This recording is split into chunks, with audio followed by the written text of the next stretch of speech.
Assalamualaikum warahmatullahi wabarakatuh. Kami dari kelompok 5 ingin menjelaskan tentang Omnibus Law dan perekonomian Indonesia.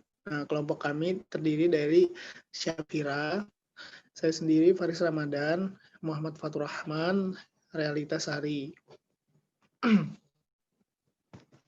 Nah, apa itu Omnibus Law? Omnibus Law merupakan metode yang digunakan untuk mengganti atau mencabut ketentuan dalam undang-undang atau mengatur ulang beberapa ketentuan dalam undang-undang ke dalam satu undang-undang. Secara umum, Omnibus Law belum populer di Indonesia karena baru disahkan. Namun, terdapat beberapa undang-undang yang sudah menerapkan konsep tersebut seperti Undang-Undang Nomor 9 Tahun 2017 tentang penetapan Perpu Nomor 1 Tahun 2017 tentang akses informasi keuangan untuk kepentingan perpajakan menjadi undang-undang yang mencabut beberapa pasal dalam beberapa undang-undang.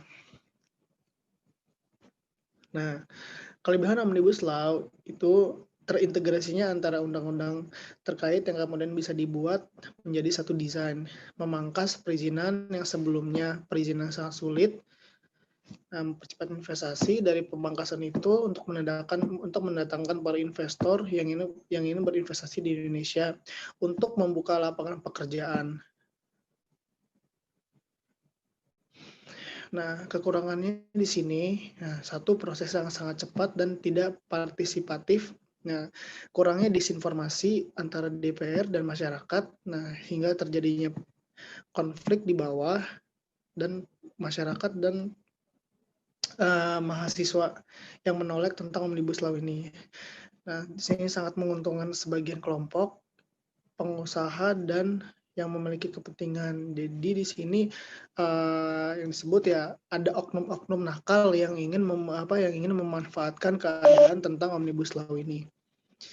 Nah, pesangon buruh dikurangi. Jadi akibat dari disinformasi ini, hal yang sesensitif ini tentang pesangon jadi kontra banget karena nggak ada informasi yang berkaitan tentang ini, kenapa dikurangin, apa penyebabnya.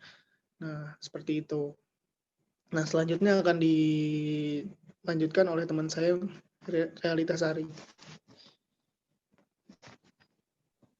Ya, jadi Omnibus Law ini juga diyakini berdampak positif bagi pengembangan properti. Nah, pengembang itu berharap agar rencana pemerintah menerbitkan Undang-Undang Omnibus Law bisa memberi dampak positif terhadap kinerja sektor properti pada tahun 2020. Nah, rancangan Undang-Undang Omnibus Law Cipta Lapangan Kerja dan rancangan Undang-Undang Omnibus Law Perpajakan diharapkan memperkuat perekonomian nasional melalui perbaikan ekosistem investasi dan daya saing Indonesia, khususnya dalam menghadapi ketidakpastian dan perlambatan ekonomi global. Nah, ada beberapa juga tujuan dari adanya Omnibus Law ini. Yang pertama, kemudahan, perlindungan, dan pemberdayaan UMKM serta perkoperasian. Jadi, adanya UMKM ini diberi kemudahan, perlindungan, dan pemberdayaan. Yang kedua, peningkatan ekosistem investasi. Yang ketiga, kemudahan dalam mengadakan usaha karena diberikan penyederhanaan perizinan. Yang keempat, peningkatan perlindungan dan kesejahteraan pekerja. Yang kelima, investasi pemerintahan pusat dan percepatan proyek strategi nasional. Nah, selanjutnya akan dibawakan oleh teman saya Muhammad Fatur Rahman. Oke, selanjutnya ada manfaat Omnibus Law. Setidaknya ada 3 manfaat dari penerapan Omnibus Law. Yang pertama, menghilangkan tumpah tindih antara peraturan perundang-undangan. Yang kedua, efisiensi proses perubahan atau pencabutan peraturan perundang-undangan. Yang ketiga, menghilangnya ego sektor yang terkandung dalam berbagai peraturan perundang-undangan. Selanjutnya, mengapa Omnibus Law diperlukan? Yang pertama itu karena meningkatkan iklim investasi dan daya saing. Yang kedua, mengintegrasi dan mengharmonisasikan regulasi pusat dan daerah. Yang ketiga, mengantisipasi tantangan perlambatan dan ketidakpastian ekonomi global saat ini. Yang keempat, penerapan regulasi terhadap ketentuan mengenai perizinan di sektor usaha, investasi, ketenagakerjaan, UMKM, pengadaan lahan, pengembangan kawasan ekonomi, dan pelaksanaan proyek pemerintah, serta ketentuan administrasi pemerintah dan sanksi pidana dalam undang-undang. Selanjutnya akan dibacakan oleh Safira.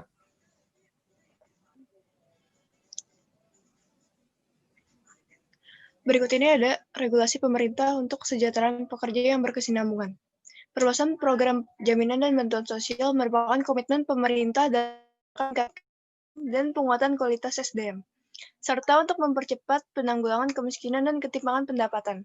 Melalui dukungan jaminan dan bantuan sosial, total dimanfaatkan tidak hanya diterima oleh pekerja, namun juga dirasakan oleh keluarga pekerja.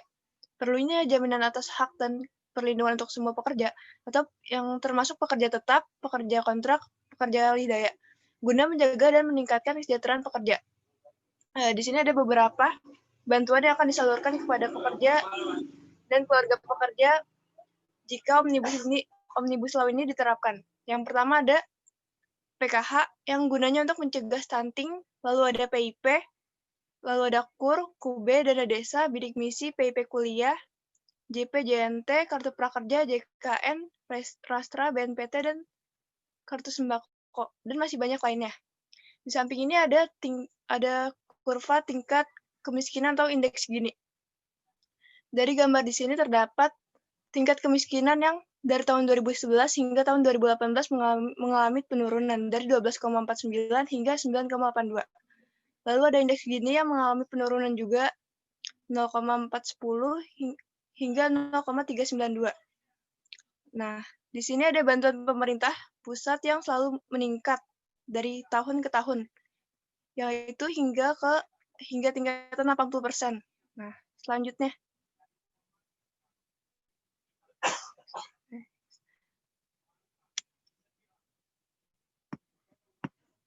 Di sini ada alur pengaturan Omnibus Law Cipta Lapangan Kerja. Omnibus Law Cipta Lapangan Kerja terbagi atas 3 sumber, yaitu investasi, UMKM, dan pemerintah.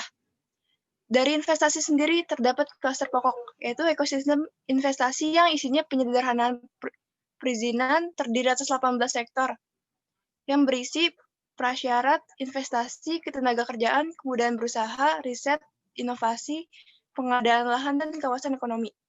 Dari UMKM, ada beberapa klaster yang tujuannya untuk kemudahan pemberdayaan dan perlindungan UMKM, berisi kriteria UMKM, basis data tunggal, kolaboratif processing atau klaster, kemudahan perizinan tunggal, kemitraan intensif, dan pembiayaan. Lalu ada juga klaster pendukung dari UMKM, yaitu administrasi pemerintah dan pengenaan sanksi. Selanjutnya, sumber pemerintah. Klaster pokoknya terdiri atas investasi dan proyek pemerintah. Isinya investasi pemerintah dan kemudahan proyek pemerintahan.